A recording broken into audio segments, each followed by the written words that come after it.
dikatakan Matius 10 ayat 28 itu bagus sekali. Jadi takutlah kepada yang bisa membunuh jiwa dan tubuh, ya kan?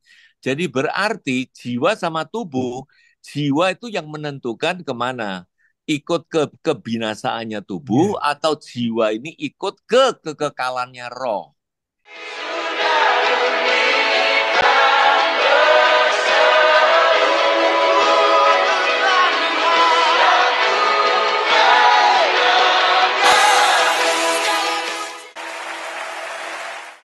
Terima kasih Bro Heri untuk lagu pembuka sharing firman Tuhan. Bapak Ibu, sebentar lagi kita akan masuk ke dalam sharing firman Tuhan yang akan mengambil tema dikotomi versus trikotomi yang akan dibawakan oleh Pendeta Jomendi Munardi. Kepada Bapak Pendeta Jomendi, dipersilakan. Ya, Bro Yohanes, thank you. Terima kasih semuanya, saudara-saudara terkasih. Terima kasih juga untuk kesempatan ini. Di awal mula mengenai dikotomi, trikotomi ini, saya konsultasi dulu dengan Bro Girsang. Bro, boleh nggak saya bawakan ini? Karena ini bukan suatu yang mudah. Nah, Bro Girsang katakan, wah ini sih kayaknya tidak ada akhirnya nih, sepertinya ini kan menjadi polemik. Eh, tetapi diizinkan oleh beliau dan eh, saya sendiri melihat di sosmed ada beberapa pertanyaan yang saya kira juga di saya juga bertanya tuh tentang hal ini. Kalau saya sebagai orang percaya dan saya mempunyai roh, tubuh, dan jiwa, saat saya menerima Yesus sebagai Tuhan Juru Selamat, Roh Kudus ada di dalam saya, betul ya? Itu konsep yang kita pahami. Lalu pertanyaannya, yang di sosmed juga orang ini bertanya, lalu roh saya ada di mana? Apakah roh saya meninggalkan saya dan Roh Kudus yang bersemayam atau gimana nih? Seperti demikian. Kemudian pertanyaan yang kedua adalah kalau orang yang percaya dan Roh Kudus dwelling tinggal bersama dengan kita, saat tubuh kita mati, Roh Kudus kembali kepada Pencipta, lalu roh kita kemana ini? Nah, ini juga satu pertanyaan yang saya kira cukup menarik ya. Nah, kalau orang yang nggak percaya dan dia ada roh, tubuh, dan jiwa, nah kalau dia mati, rohnya juga kemana kan ini? Pertanyaan-pertanyaan yang saya kira cukup klise, ya cukup simple, tapi tanpa disadari ya pernah juga ada di dalam pemikiran saya dan mungkin juga pada saudara-saudara terkasih juga seperti demikian. Ya, jadi ya akhirnya tingkat cerita ya saya coba melakukan studi banding. Jadi ini bukan siapa yang benar, siapa yang salah, tapi saya lebih ke arah studi banding. Saya paparkan.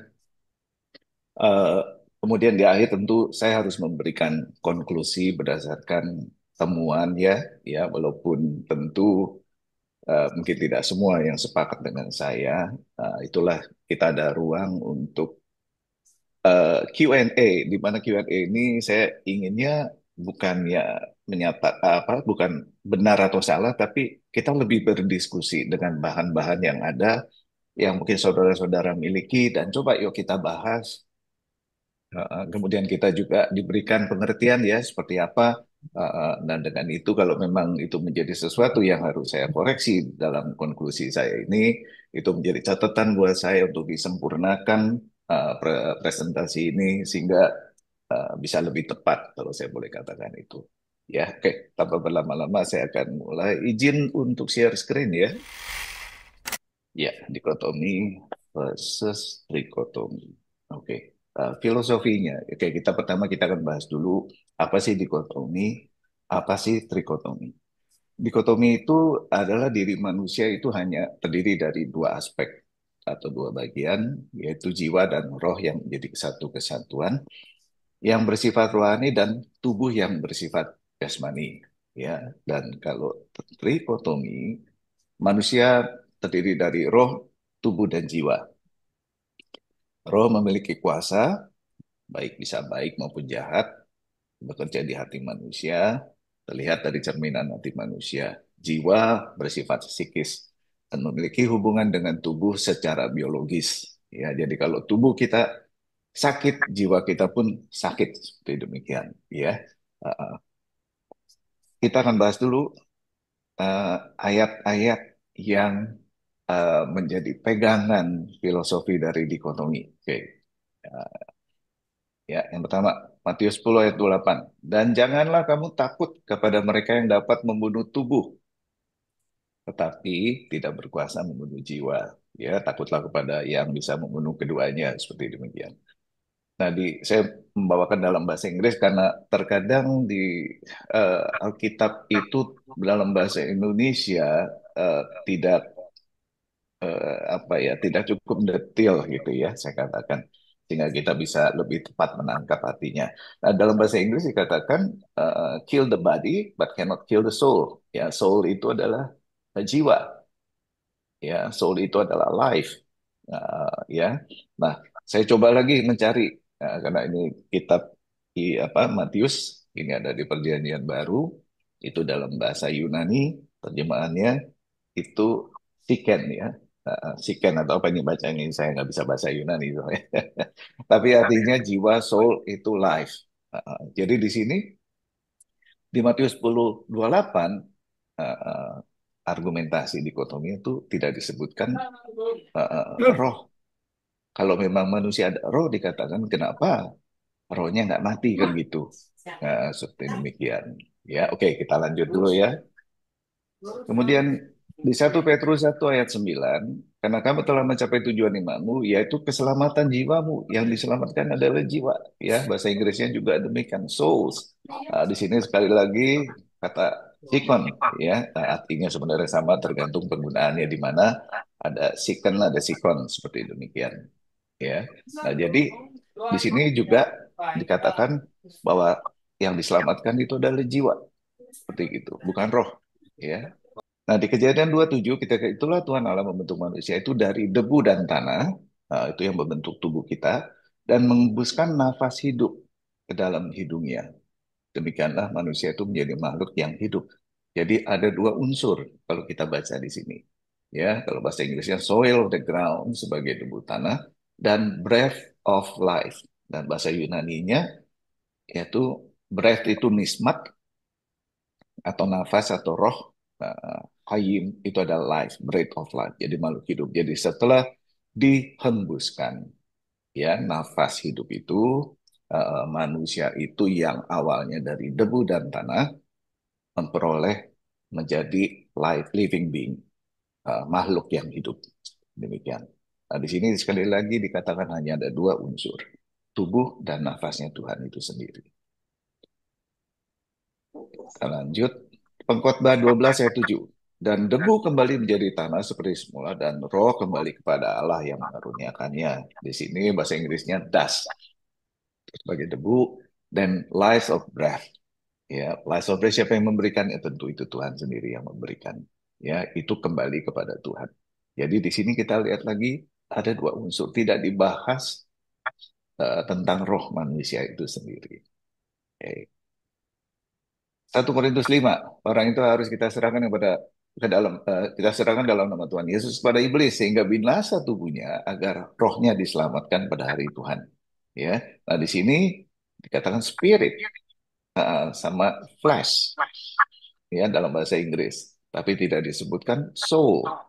Dan saya coba cari bahasa apa ini Korintus berarti bahasa Yunani ya, itu pneuma.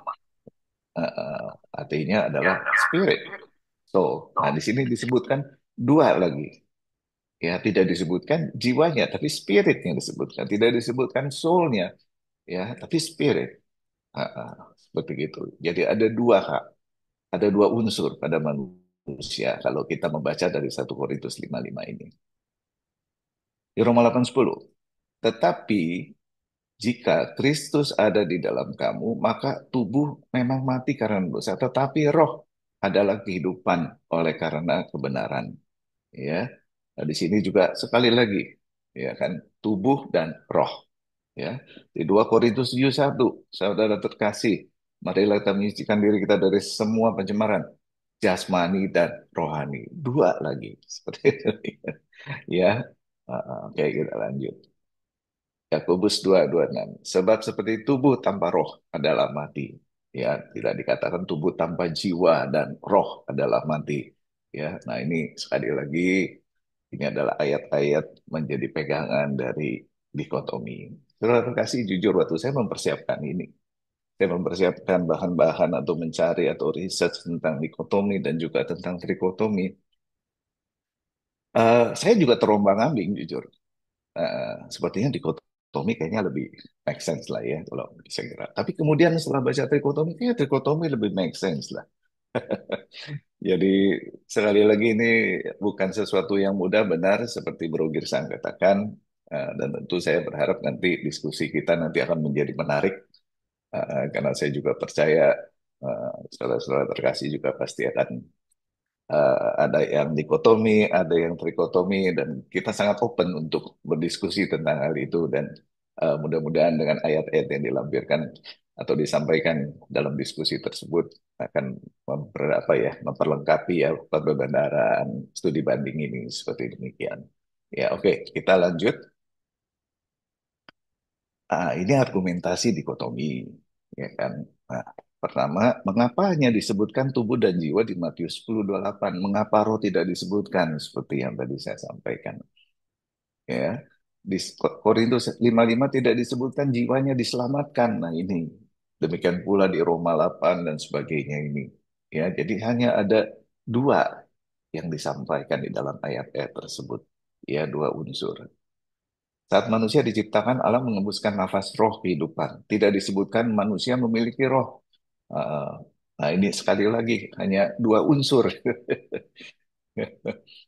Nah, ini pertanyaan yang tadi sempat di awal saya katakan saya dapatkan di sosmed ya. Saat manusia binasa, ya baik percaya maupun tidak percaya, kalau memang ada rohnya, ini rohnya kemana? Nah, ini tidak pernah saya temukan di dalam Alkitab atau mungkin kalau nanti saudara terkasih memiliki ayat-ayat ini boleh nanti dibagikan ya kita sama-sama kita berdiskusikan ya seperti gitu. Nah, penggunaan kata roh dan jiwa digunakan dengan dapat bertukaran tetapi memiliki makna kesatuan. Ya, ini kesimpulan dari yang melihat dikotomi ini lebih benar itu kata roh dan jiwa itu digunakan interchangeably ya kan. Nah, atau bisa bertukaran tetapi memiliki makna itu adalah roh dan jiwa itu adalah satu kesatuan pada manusia seperti demikian. Kita akan lanjut dikotomi. Ini ayat dikotomi. Ya, dikotomi melihat bahwa jiwa dan roh itu berbeda. Dalam bahasa Ibrani jiwa itu nefes. Ya, uh, ruach dalam bahasa Ibrani untuk roh. Demikian juga dalam bahasa Yunani itu stiki, itu jiwa dan roh itu pneuma dalam bahasa Yunani. Jadi uh, Perjanjian Lama itu ditulis dalam bahasa Ibrani, Perjanjian Baru itu diterjemahkan dalam bahasa Yunani ya seperti demikian. Sorry, Perjanjian Lama itu juga ditulis dalam bahasa Aramik yang memiliki kemiripan dengan bahasa Ibrani. Nah, ini ayat pertama, 1 Tesalonika 5 ayat 23. Semoga Allah damai sejahtera menguduskan kamu seluruhnya dan semoga roh, jiwa, dan tubuhmu, ini tiga unsur, ya, terpelihara sempurna dengan tak bercacat pada kedatangan Yesus. Ya, nah, di sini sekali lagi dalam bahasa Inggrisnya spirit and soul and body. Nah, saya cari bahasa Yunani-nya betul. Terjemahan di Interlinear Bible Hub dalam bahasa Yunani roh itu spirit atau pneuma, jiwa itu psyche ya, tubuh itu soma. Jadi ayat ini dalam terjemahan bahasa Yunaninya memiliki tiga unsur. Nah, ini pegangan trikotomi ya. Nah, yang kedua, Ibrani 4:12, sebab firman Allah hidup dan kuat dan lebih tajam dari pedang bermata dua manapun. Ia menusuk amat dalam sampai memisahkan jiwa dan roh. Ya, artinya ada dua. Jiwa dan roh itu tidak satu kesatuan. Ya, kita tahu kita ada tubuh dan sudah so pasti itu tidak ada argumentasinya lagi karena kita bisa lihat, kita bisa rasakan, kita bisa cium itu tubuh kita. Seperti demikian. Ya, tubuh bukan menjadi bahan untuk diskusi, tetapi jiwa dan roh. Nah, ayat ini jelas mengatakan firman Allah itu bisa memisahkan. Dalam bahasa Inggrisnya pun dividing soul from spirit. Ya, jadi soul itu psyche, ya kan? Spirit itu pneumatos dalam bahasa Yunani terjemahannya. Nah, jadi secara trikotomi ini benar. Akan ada tiga. Seperti demikian. Yuk, kita lihat lagi ayat-ayat lainnya. Roma 8:16. Roh itu bersaksi bersama-sama dengan roh kita. Siapa ini? Roh kita. Jadi kita memiliki roh tidak? Memiliki. Bahwa kita adalah anak-anak Allah.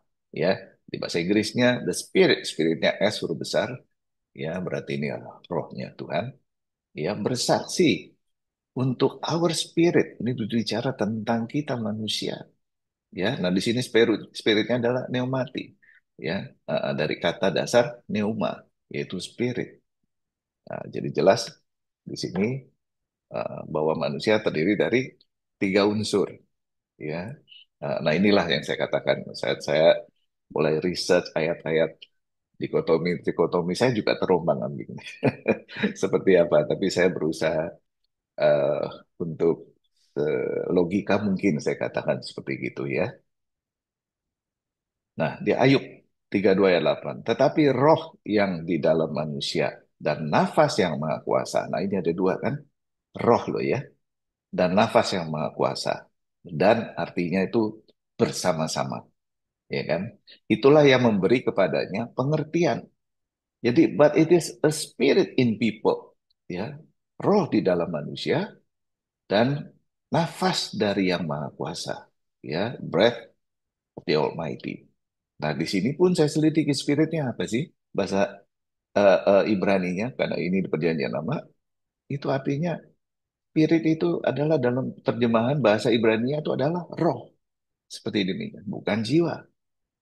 Ya, jadi manusia memiliki roh.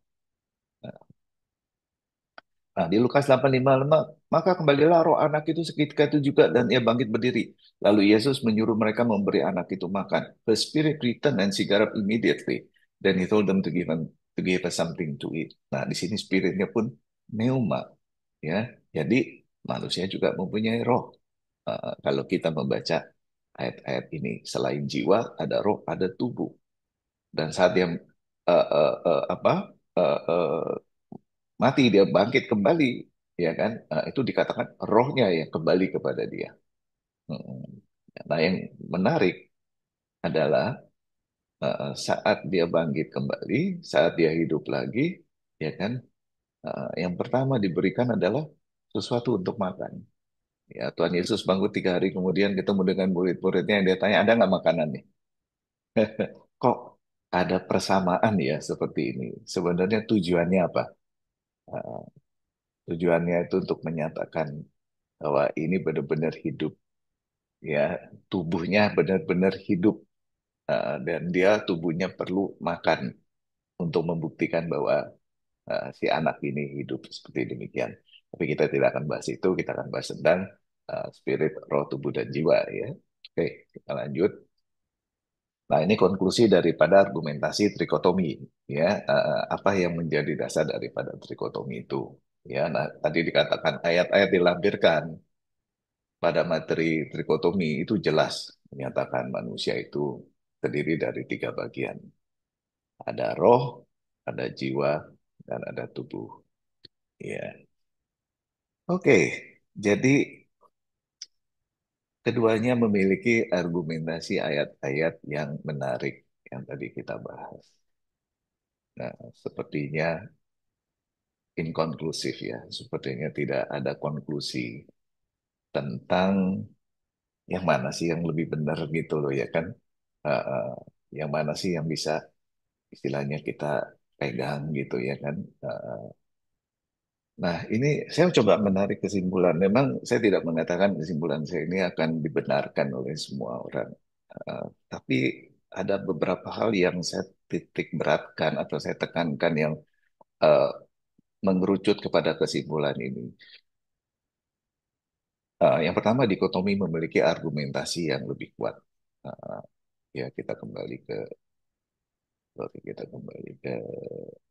Nah, di sini ada hal yang saya kira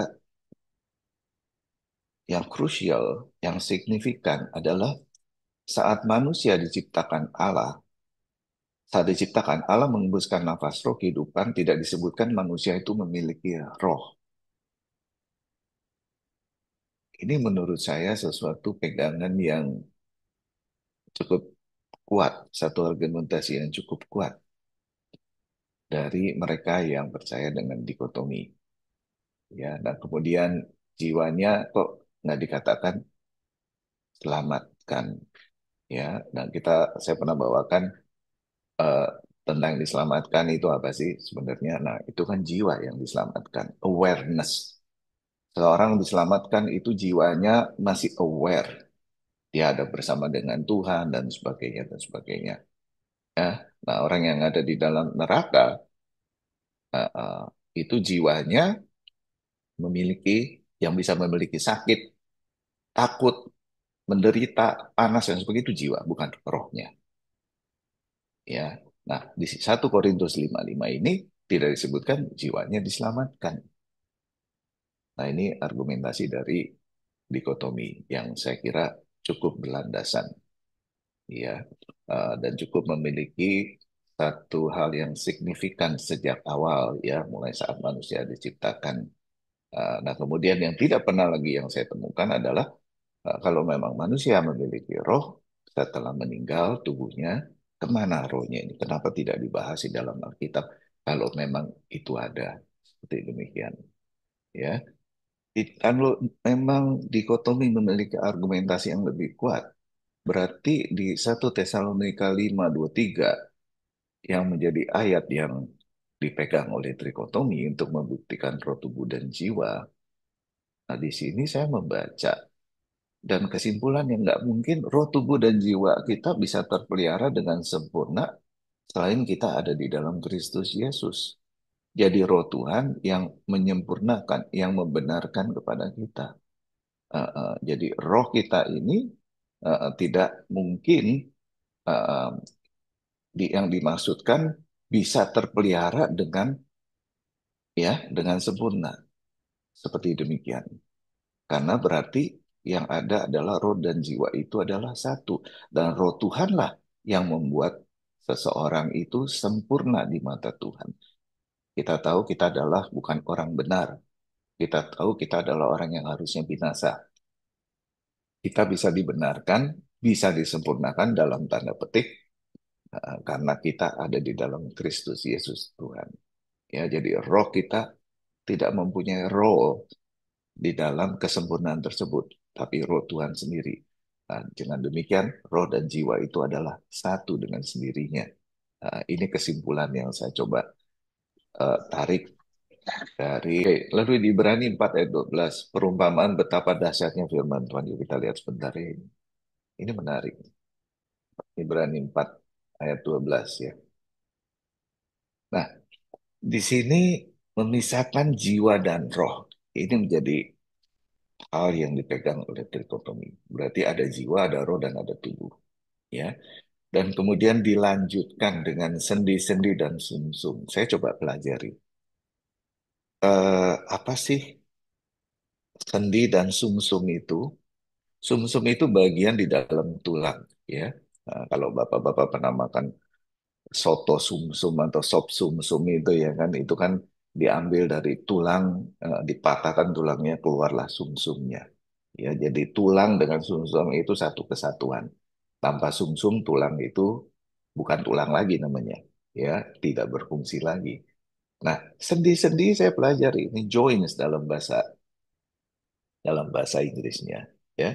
Nah, join itu ternyata adalah sesuatu yang terbentuk dari tulang juga. Jadi dari tulang, dari otot dan sebagainya. Nah, jadi seharusnya dengan demikian sendi dan sumsum ini adalah satu kesatuan yang mustahil bisa dipisahkan, ya. Seperti demikian. Karena kalau dipisahkan itu bukan sendi lagi namanya. Seperti demikian, ya. Lalu pertimbangan dan pikiran hati. Di sini desires atau kehendak, and thoughts of the heart atau pikiran di dalam hati kita. Ya, jadi keinginan dan perasaan seperti begitu kurang lebih ya. Jadi Kalau bapak-bapak mungkin pernah bertanya kepada anaknya yang masih balita diberikan apa ingin diberikan sebuah hadiah, ya, dibawa ke toko mainan, lalu ada dua mainan yang ditawarkan oleh si bapak kepada anaknya. Secara pikiran si bapak, yang A ini harusnya lebih bagus ini. Ya, kenapa? Karena selain harganya mahal, mungkin dibuat oleh produsen yang berkualitas dan sebagainya, ya kan? Tapi saat ditanya ke anaknya, anaknya lihat sekilas ke kiri, ke kanan, ke kiri, ke kanan, ke kiri, ke kanan, yang apa B, apa B. Tapi suara hatinya mengatakan, ya kan? Aku mau yang B, bukan yang A. Nah, suara hatinya itu, pemikiran dalam hatinya itu yang membuat dia berkeinginan untuk yang B. Jadi itu bisa dipisahkan nggak? Tidak bisa. Itu adalah satu kesatuan. Tapi mengapa di sini di Hebrew 4:12 ini justru dikatakan, ya, firman Allah itu lebih tajam dari pedang mata dua yang bisa memisahkan soul from the spirit, joints from marrow, desires and thoughts of the heart. Kan aneh. Ya, logikanya ini adalah yang hal yang tidak bisa dipisahkan. Join of marrow, joins from marrow dan desires in thought of heart. Jadi kesimpulan yang bisa kita dapatkan dari ini adalah sebenarnya ini hanya ingin menggambarkan sebagai sebuah perumpamaan, ya, sesuatu yang mustahil untuk dipisahkan, jiwa dan roh, sendi-sendi dan sumsum, pertimbangan dan pikiran hati itu, tetapi dengan firman Allah yang hidup dan kuat, ya, yang lebih tajam daripada pedang bermata dua manapun, ya kan, itu sanggup memisahkan. Jadi ini menunjukkan betapa dahsyatnya itu firman Allah, betapa hebatnya itu firman Allah, ya. Oke, jadi ini argumentasinya. Oke, kita kembali ke laptop. Kemudian eh, di Roma 8:16, jiwa manusia dapat bersaksi akan Yesus Kristus saat menerima Dia sebagai Tuhan dan Juru Selamat. Oke, kita lihat sebentar 8:16. Roh itu bersaksi bersama-sama dengan roh kita bahwa kita adalah anak-anak Allah. Nah, kalau kita mengatakan bagaimana sih caranya roh kita itu bersaksi? Bukankah kita ini bersaksi akan Yesus Kristus, memberitakan Injil keselamatan? Itu melalui jiwa kita, ya. Nah, jadi apakah kesimpulannya dari apa yang tadi saya sampaikan bahwa our spirit itu adalah satu kesatuan dengan jiwa kita? Ini argumentasinya atau dalam bagian konklusinya. Nah, di Ayub 32 ayat 8, roh sendiri tidak mampu diberikan pengertian, tapi jiwa yang dapat diberikan pengertian. Kita lihat Ayub. Tetapi roh yang di dalam manusia dan nafas yang maha kuasa, itulah yang memberi kepadanya pengertian. Jadi roh itu yang saya percaya berbeda dengan jiwa di dalam hal untuk bisa diberikan pengertian. Nah, tapi di Ayub 3:28 ini justru bukan dikatakan jiwa, tapi dikatakan roh. Sehingga kesimpulannya, apakah roh dan jiwa ini adalah satu kesatuan? Dan kalau itu satu kesatuan, ayat ini make sense. Ini masuk akal. Karena jiwa manusia yang bisa diberikan pengertian. Oke. Nah, kita lanjut ke Lukas 8:55. Roh manusia sendiri tidak memiliki kesadaran, hanya jiwa yang memiliki. Yang juga, ya. Maka kembalilah roh anak itu. Lalu dia bangkit. Lalu dia bisa rasa lapar. Ya, karena yang bisa merasakan lapar itu adalah jiwa kita. Saat tubuh kita lapar, tubuh kita sakit, yang bisa merasakan itu siapa? Jiwa kita, bukan roh. Nah, di sini kali lagi kesimpulannya yang bisa kita tarik, yang bisa saya tarik, bahwa roh ini adalah interchangeably digunakan dalam satu kesatuan yang sama dengan jiwa. Ini kesimpulan yang uh, saya dapatkan. Oke, saudara terkasih, saya kira itu sebagian daripada bahan-bahan yang saya kira cukup signifikan untuk bisa menjadi studi banding antara dikotomi dan trikotomi. Secara logika, secara argumentasi, saya melihat dan saya membaca dikotomi itu seharusnya memiliki argumentasi yang lebih kuat. Tetapi saya tidak menyatakan hari ini bahwa trikotomi itu salah, sama sekali tidak. Yang menjadi tujuannya adalah untuk memaparkan dan untuk berdiskusi bagi yang melihat trikotomi atau mengetahui atau paham tentang trikotomi lebih baik daripada materi yang saya paparkan ini. Dengan sukacita saya undang untuk nanti di Q&A kita berdiskusi tentang hal ini. Saya juga rindu untuk mendapatkan masukan-masukan menjadi bahan-bahan uh, buat studi banding saya juga. Dan mudah-mudahan studi banding yang nanti setelah dilengkapi oleh saudara-saudara terkasih semua bisa menjadi berkat buat banyak orang di luar sana. Ya, terima kasih. Saya akhiri. Mungkin uh, kita akan lebih berinteraktif di dalam diskusi nanti. Ya, thank you. God bless you all ya. Saya kembalikan ke Bro Yohanes. Oke, terima kasih untuk Pak Jo Mendy yang telah membawakan sharing firman Tuhan pada siang hari ini. Akan buka sesi untuk tanya jawab, sharing yang berkaitan dengan tema yang dibawakan pada siang hari ini. Kesempatan pertama dipersilakan bagi Bapak Ibu yang ingin menggunakan kesempatan ini untuk bertanya. Silakan. Shalom, shalom. Shalom. Izinkan saya Ishak Ibrahim. Ya, silakan Pak.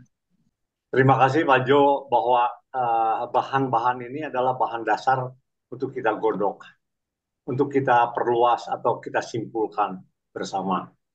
Tetapi yang saya ingin tekankan di sini, sebagaimana versus itu adalah satu pancingan supaya penyemangat kita mentelaah ini mana yang benar itu.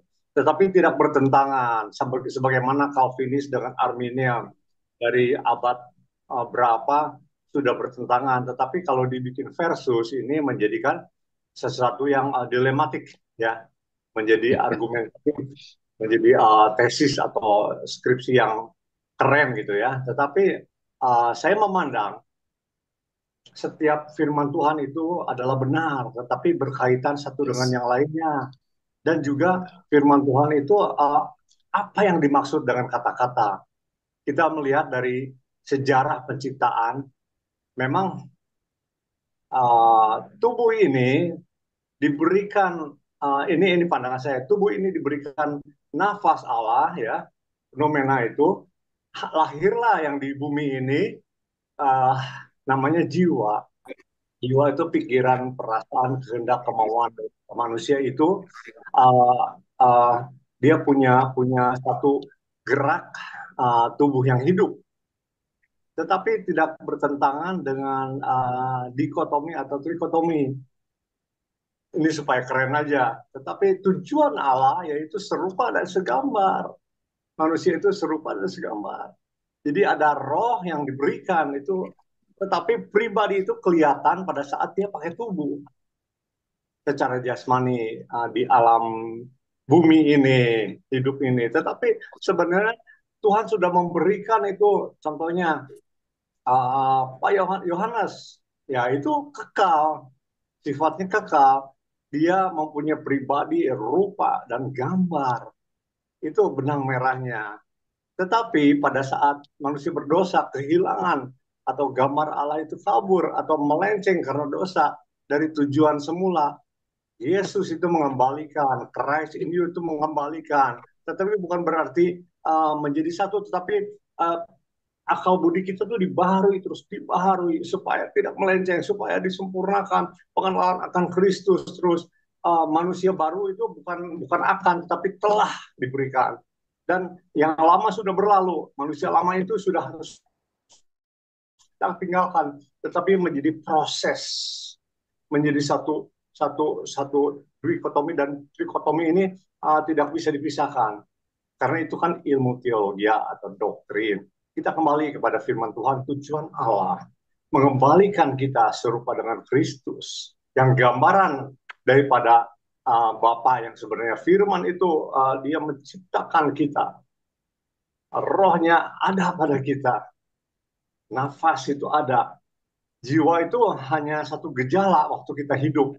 Tetapi pada saat pembaharuan, pikiran kita diselarasan. Hendaklah dalam hidupmu, Filipi 2 ayat berapa tuh? Hendaklah kamu hidup bersama ini dalam gereja Tuhan, dimuridkan, menjadi punya pikiran dan perasaan seperti terdapat dalam Kristus. Itu kita telah dapat karena Christ in me. Tetapi kita harus mengerjakannya itu dalam takut dan gentar. Tapi kita harus menyadari itu. Paradigma kita harus berubah. Jadi pandangan saya, tetapi pendapat saya bahwa trikotomi dan duikotomi itu sebagaimana Arminium dan Calvinis. Saya ambil, saya simpulkan, inilah firman Tuhan. Inilah kebenaran. Inilah tujuan dari CCM untuk satu tujuan yang mulia, kesempurnaan Kristus dalam kita. Jadi pergantian antara jiwa dan roh itu dengan tujuan-tujuan tertentu, penekanan-penekanan tertentu. Jadi trikotomi, dikotomi, bagi saya ya dan amin. Terima kasih, Bro Jo, Pak Jo. Terima kasih banyak. Ya, terima kasih Pak. Gimana Bro Jo? Silakan. Dibongkarkan ini luar biasa. Jadi saya dalamnya juga jadi pertanyaan juga dan jadi satu pemikiran juga gitu.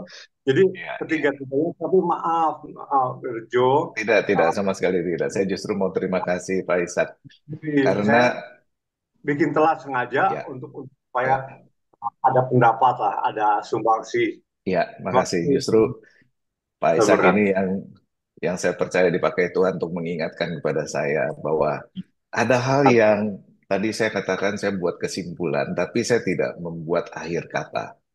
Artinya dari itu semua, apa sih yang utama? Ya kita lihat di 2 Korintus 9 ayat 10 yang mengatakan, Ia yang menyediakan benih bagi penabur dan roti untuk dimakan. Ia juga yang akan menyediakan benih bagi kamu dan melipat gandakannya dan menumbuhkan buah-buah kebenaranmu. Nah, inilah yang paling utama daripada kita punya studi banding lah kalau saya boleh katakan bahwa Tuhan telah memberikan kita sebuah roh ya yang daripada dia dihembuskan nafasnya. Itulah sejak awal perencanaan Tuhan pada Adam itu untuk apa? Untuk dilipat gandakan, ya kan? Untuk menumbuhkan buah-buah kebenaran. Itulah yang kita harus pegang siang hari ini. Kita jangan lupa bahwa Roh Tuhan udah bersama dengan kita. Ya, bukan lagi masalah dikotomi, trikotomi, siapa yang benar, siapa yang salah, lalu kita berargumentasi untuk hal tersebut. Tetapi lebih yang kita utamakan, ya kan? Apa yang menjadi kehendak Tuhan itu kita amini dalam kehidupan kita dan itu terlihat dari buah-buahnya seperti demikian. Ya, terima kasih Pak Ishak sekali lagi sudah mengingatkan kepada saya. Ya, God bless you. Bye. Siapa lagi coba barangkali kasih kesempatan. Ya, salam Pak. Ya. Orang baru ini. Ya, silakan Pak. Jadi ya. Salam Pak Jo. Selamat pagi. Pak Teddy. Salam buat kita semua. Halo. Mungkin bagusnya diambil voting nih Pak Jo antara dikotomi dan trikotomi. Ini kan bukan pemilu. Diambil suara gitu. Kalau saya lebih sepakat dengan yang trikotomi ini ya Pak Jo, karena memang kemuliaan binatang dan kemuliaan manusia itu berbeda ya. Dan binatang mendapat nefes atau jiwa, manusia juga mendapat nefes yang sama, jiwa atau kehidupan yang sama. Tetapi yang membedakan adalah manusia menerima ruah atau roh Allah itu sendiri. Nah, makanya istilah trikotomi itu dalam diri manusia. Dan kenapa ketika manusia pergi dari Taman Eden, diusir dari Taman Eden, itu manusia dikatakan mati. Tetapi pada jiwanya, tubuhnya tetap hidup. Gitu. Cuman dalam kehidupan jiwanya ini memang jahatnya luar biasa. Baru keturunan pertama aja Kain sudah membunuh adiknya. Yes. Dan saya saya katakan bahwa yang jahat ini adalah memang unsur daripada jiwa. Nah, itulah keterputusan manusia sehingga di Roma dikatakan manusia telah kehilangan kemuliaan Allah. Nah, kemudian diberikanlah roh yang menghidupkan, yaitu di dalam Kristus Yesus. Artinya dikembalikan kepada keadaannya yang semula, sebagaimana Adam di Taman Eden. Tetapi ini adalah sesuatu yang lahir dari tanah, Adam dari tanah, tetapi Yesus lahir dari roh. Nah, sebab itu kesempurnaan dalam Kristus inilah yang kita peroleh saat ini. Nah, mungkin itu aja, Pak Jo. Jadi kalau ditanya kita ambil voting, saya trikotomi, Pak Jo. Ya, semua orang Kristen trikotomi. Rupa, kalau kita mendalami lagi tentang rupa dan gambar Kristus atau rupa dan gambar Allah, itu memang ada dalam kehidupan kita, yaitu karakter Kristus, sifat Kristus yang yang dikendarai atau yang dipicu oleh roh itu tadi, ruah itu tadi yang ada dalam kehidupan setiap manusia. Ya, itu aja Pak Jo. Baik. Terima kasih Pak Teddy. Saya sangat menghormati kejujuran dan terus terangan Pak Teddy. Bagus sekali. Memang Q&A ini sifatnya seperti tadi dari awal katakan, kita berdiskusi, dan saya sangat senang sekali karena kalau tidak ada yang di salah satu dikotomi atau trikotomi, kan kita tidak menjadi menarik nih diskusinya, karena ada kan akhirnya semua menyatakan pendapatnya, firman Tuhannya ada di sini Pak dan sebagainya. Nah, ini kan menjadi sesuatu yang exciting kalau menurut saya ya untuk didiskusikan. Ya betul yang Pak Dedi katakan, bahwa saat Adam didepak keluar dari Taman Eden, Tuhan mengatakan dia tuh mati kan, betul ya. Tapi secara jiwa dan tubuhnya kok hidup gitu kan. Nah, matinya nih apa? Jadi saat roh Allah meninggalkan dia, nafas kehidupan yang diberikan kepada Adam itu meninggalkan dia. Nah, ini yang Tuhan lihat sebagai mati. Nah, melalui Kristus Yesus, dia dikatakan karena satu orang kita tuh binasa, tapi karena satu orang lagi kita memperoleh keselamatan, yaitu Roh Kristus yang ada di dalam kita, yang notabene adalah Roh Allah itu sendiri. Sehingga Allah melihat kita ini sebagai makhluk yang hidup, yang dari awal dikatakan diberikan nafas kehidupan. Itu seperti demikian. Saat roh Allah meninggalkan kita, apa yang terjadi? Kalau kita lihat di luar sana, orang yang tidak di dalam Tuhan, saat dia berbuat kekejaman, itu kejamnya setan aja merinding, Pak. Bisa kejam kayak gitu. Ya, saya suka lihat itu yang YouTube itu kasus true story pembunuhan. Kalau istri saya, ngapain sih nontonnya kayak gituan? Saya bilang, saya pengen tahu kenapa orang bisa seperti jadi kayak gini. Ya kan? Apa sih penyebabnya? Ya kan, bukankah kita manusia dari awal dilahirkan, Tuhan nggak punya tujuan untuk menjadi kejam, Tuhan nggak punya tujuan untuk menjadi penjahat, setuju ya? Rencana Tuhan bukan itu untuk kita manusia. Tapi kenapa ini kok bisa berubah? Nah, salah satu yang menjadi landasan yang utama adalah nggak adanya roh Tuhan. Karena saat roh Tuhan itu ada, yang dipikirkan oleh manusia tersebut, jiwanya itu akan dikuasai oleh roh Tuhan itu sendiri. Ya, Bapak Teddy bisa ada di acara ini, bisa mau mendengar dikotomi, trikotomi, itu dari siapa? Itu dari roh Allah, roh Tuhan yang ada di Bapak itu sendiri. Kalau enggak, mungkin Pak Teddy lebih enak kita jalan-jalan aja, yuk kita ke puncak, kita ke Bogor, ya ngapain sih pusing-pusing dengerin dikotomi, trikotomi, ya kan, sebodoh amat kan gitu istilahnya ya kan.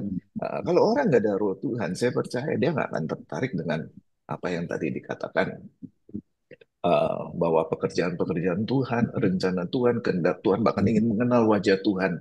Ya, saya ingat dulu ada yang buku yang tulisnya berburu Tuhan, ya kan? Nah itu, waduh, pendeta-pendeta nyariin tuh buku itu susah banget waktu itu di Indonesia, ya kan? Banyak yang nanya, mas saya bisa nggak dapetin di mana ya ini buku berburu Tuhan itu, ya kan? Nah itu yang saya katakan, karena ada roh Tuhan di dalam diri kita, seperti yang tadi Pak Sipayung katakan juga. Ya, nah itu yang harus terus kita hidupi, itu harus terus kita kembangkan, ya, dan dikatakan oleh Tuhan untuk melipat gandakannya seperti begitu. Ya, sekali lagi terima kasih Pak Teddy. Ya, untung ada Pak Teddy ini bicara trikotomi.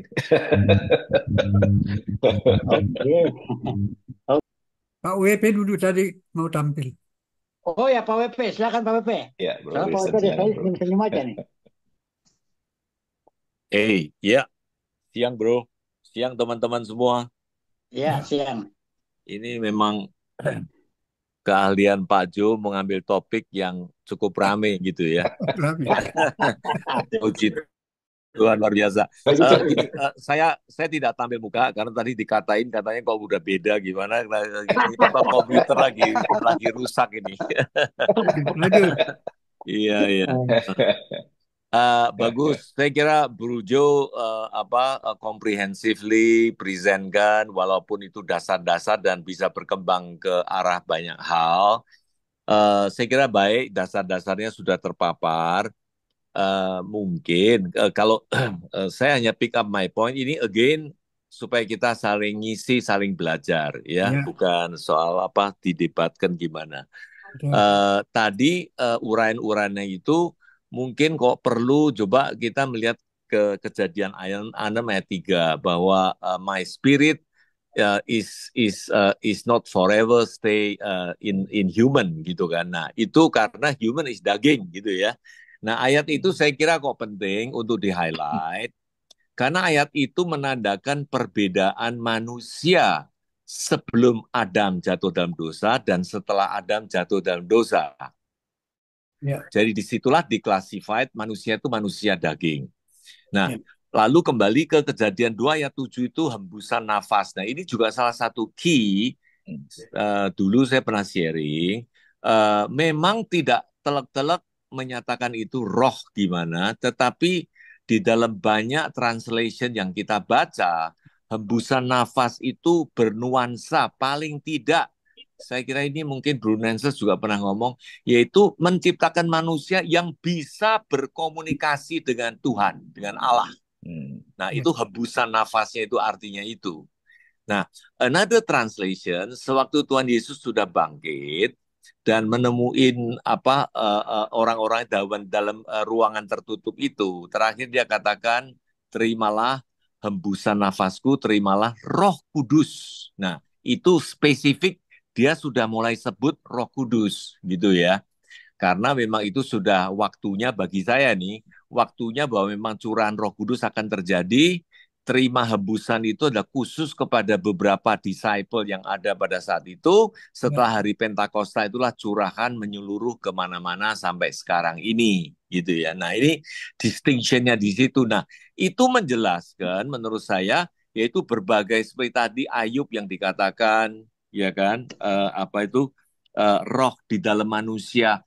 Ayub bisa nulis begitu, tetapi bukan berarti manusia pada zamannya Ayub kayak atau gimana itu sudah memiliki roh. Menurut saya sejak Adam jatuh dalam dosa, yaitu tadi yang Pak Jo katakan yang mati itu apa? Yaitu hubungan dengan Tuhannya itu cut off, yang terputus sehingga manusia menjadi manusia daging saja.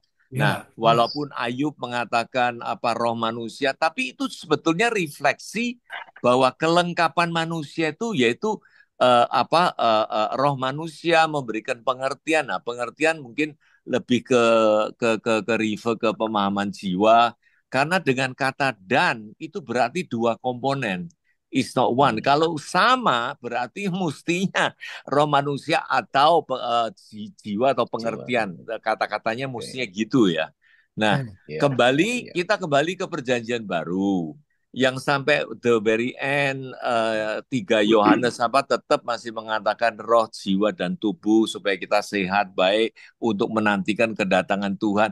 Itu kan sudah at the very last point biblical punya spektrum yang sampai saat-saat itu. Nah, jadi bagaimana sekarang membedakan roh sama jiwa? Nah, kan gini, tadi Pak Jo mengatakan Matius 10 ayat 28 itu bagus sekali. Jadi takutlah kepada yang bisa membunuh jiwa dan tubuh, ya kan? Jadi berarti jiwa sama tubuh, jiwa itu yang menentukan kemana. Ikut ke kebinasaannya tubuh atau jiwa ini ikut ke kekekalannya roh. Karena jiwa itulah identitas.